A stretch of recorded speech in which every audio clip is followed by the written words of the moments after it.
சூரியன் நமது சூரிய மண்டலத்தின் நடுவிலுள்ள ஒரு அற்புதமான நட்சத்திர கோளாகும். இது ஒரு வினாடிக்கு 386 பில்லியன் மெகாவாட் ஆற்றலை உருவாக்குகிறது. புவியின் வானில் தெரியும் வானியல் பொருட்களில் சூரியனே ஒளிமிக்க விண்மீனாக ஜொலித்துக் கொண்டிருக்கிறது. இது சூடான வாயுக்களை கொண்டிருப்பதால் ஒளிரும் தன்மையுடையதாக உள்ளது. சூரியன் 74% ஹைட்ரஜன் மற்றும் ஹீலியத்தால் ஆனது. இந்த குறிப்பிடத்தக்க வாயுக்கள் மட்டுமின்றி நைட்ரஜன், ஆக்சிஜன் மற்றும் கார்பன் ஆகியவற்றையும், கந்தகம், மெக்னீசியம், நியான் மற்றும் சிலிக்கான் போன்ற தனிமங்களையும் கொண்டுள்ளது. சூரியனின் மையப்பகுதி ஏறக்குறைய 15 மில்லியன் டிகிரி செல்சியஸாக உள்ளது. மையத்திலிருந்து அதன் மேற்பரப்பு வரை உள்ள வெப்பநிலை குறைந்து காணப்படுகிறது. சூரியனின் மேற்பரப்பு வெப்பநிலை சுமார் 6000 டிகிரி செல்சியஸ் என்றும் கணக்கிடப்பட்டுள்ளது. மேலும் சூரியனின் விட்டம் 1.39 மில்லியன் கிலோமீட்டர் என்றும், இதன் நிறை புவியை விட 3,30,000 மடங்கு அதிகமானது என்றும் கணக்கிட்டுள்ளனர். அதேபோல் சூரியன் பூமியை விட 109 மடங்கு பெரியதாக உள்ளது.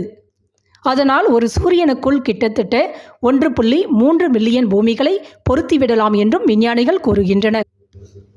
சூரியனானது கதிரவன், ஞாயிறு, ஆதவன், பருதி, இரவி, பகலவன், செய்யோன் என பல பெயர்களாலும் அழைக்கப்படுகிறது. மேலும் சூரியன் பூமியிலிருந்து சுமார் 150 மில்லியன் கிலோமீட்டர்கள் தொலைவில் உள்ளதால் சூரியனின் ஒளி பூமியை வந்தடைய சுமார் 8 நிமிடங்கள் 19 நொடிகள் ஆகின்றது. விண்வெளியிலிருந்து பார்க்கும்போது சூரியன் வெண்மையாக தோன்றினாலும் புவியில் மறையும் தருவாயில் குறுகிய அலை நெடுக்கத்தை கொண்ட சிவப்பு நிறம் ஒளிச்சிதறல் விளைவால் சூரியனை செம்மஞ்சள் அல்லது சிவப்பு நிறத்தில் காட்டுகிறது. அதாவது புவிக்கு வந்தடையும் சூரிய ஒளியின் நிறமாலையில் உள்ள ஊதா மற்றும் நீல நிறங்களின் அலைநீளம் அதிகமாக இருப்பதனால் அவை ஒளிச்சிதறல் விளைவால் குறைக்கப்பட்டு மனித கண்களுக்கு மஞ்சள் நிறமாக தெரிகிறது. இதேபோல் ஒளிச்சிதறல் விளைவால் தான் வானம் நீல நிறத்தினை கொண்டிருப்பதாக நோபல் பரிசு பெற்ற சர் சி.வி. ராமன் கண்டறிந்த ராமன் விளைவில் விளக்கப்பட்டுள்ளது. மேலும் சூரியனின் மையப்பகுதி ஒரு சுழற்சியை முடிப்பதற்கு 25 நாட்கள் எடுத்துக்கொள்கிறது. அதேபோல் சூரியனின் மேற்பரப்பில் ஏற்படும் பிரகாசமான வெடிப்புகள் சூரிய எரிப்புகள் என்றும் அழைக்கப்படுகிறது. இந்த நிகழ்வின் போது அதிகளவு கதிர்வீச்சு ஆற்றல் வெளிப்படுவதாலும் சில நேரங்களில் ஏற்படும் சூரிய புயல்களாலும் பூமியின் செயற்கைக்கோள்கள், மின் இணைப்புகள் மற்றும் தகவல் தொடர்பு அமைப்புகளை அழிக்கும் திறன் கொண்டவையாக உள்ளது. சூரியனை மையமாக வைத்தே மற்ற கோள்களும் சுற்றி வருகின்றன. சூரியன் கோள்களுக்கு அதிபதியாக மட்டுமின்றி நம் ஆரோக்கியத்திற்கும் அதிபதியாக உள்ளார்.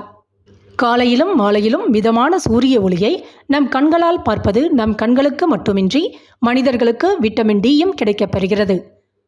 சூரிய ஒளியிலிருந்து கிடைக்கப்பெறும் விட்டமின் டி எந்த உணவுப் பொருட்களாலும் பெற முடியாத ஒன்றாகும். சூரிய ரதத்தில் உள்ள 7 குதிரைகளுக்கும் பெயர்கள் உண்டு.